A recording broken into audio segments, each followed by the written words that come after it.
सरकारी आकड्याप्रमाणे माझ्याकडे आहे, उपलब्ध अनेकांकडे आहे.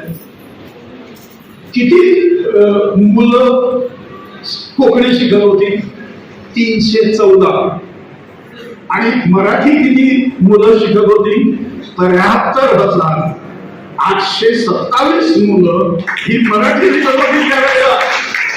त्यावेळेला अन्याय केला मराठीवर. मराठीची भाषा पोर्तुगीज पार्लमेंटमध्ये संपूर्णपणे पास केली आणि दुर्दैवाने आपल्या लोकांनी ती फेटाळून ठेवली.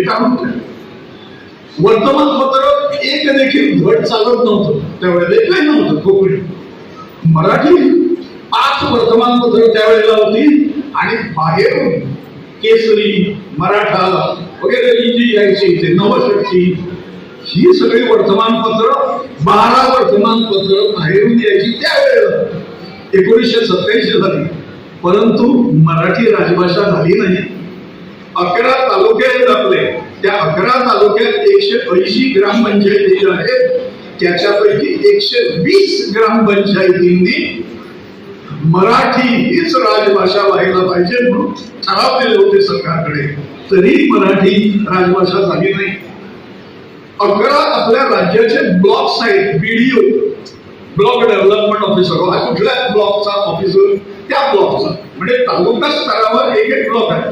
11 पैकी 8 ब्लॉक्सनी गटांनी मराठी राजभाषा झाली पाहिजे म्हणून ठराव दिले, एकमताने संमत केले. हे सगळं असताना देखील वाचन कुठलं होतं? सेंट्रल लायब्ररी म्हणून सरकारची जी पणजीला आहे, अधिकृत मान्यता प्राप्त, त्या लायब्ररीमध्ये पुस्तकं वाचण्याची जी हे आहे, कोकणी किती पुस्तकं वाचली जात होते त्यावेळेला एका विशिष्ट काळात, त्याच्या 13 पटीने अधिक पुस्तकं ही मराठीतून वाचली जात होती. प्रकाशन किती पुस्तकं प्रसिद्ध होत होती कोकणीची आणि मराठीची? तर कोकणीच्या 18 पटीने अधिक पुस्तकं ही मराठीतून प्रकाशित होती.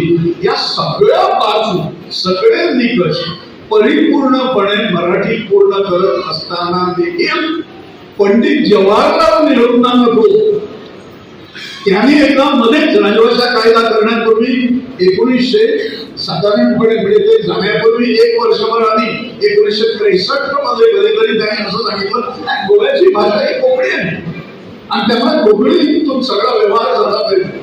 आणि लक्षात ठेवा, पहिलं वर्ष जे आपल्याला पोर्तुगीज गेल्यानंतर त्या पहिल्या वर्षात आपल्याकडे लोकशाही नव्हती, लष्करी सत्ता होती. पहिलं 1-1.5 वर्ष लेफ्टनंट जनरल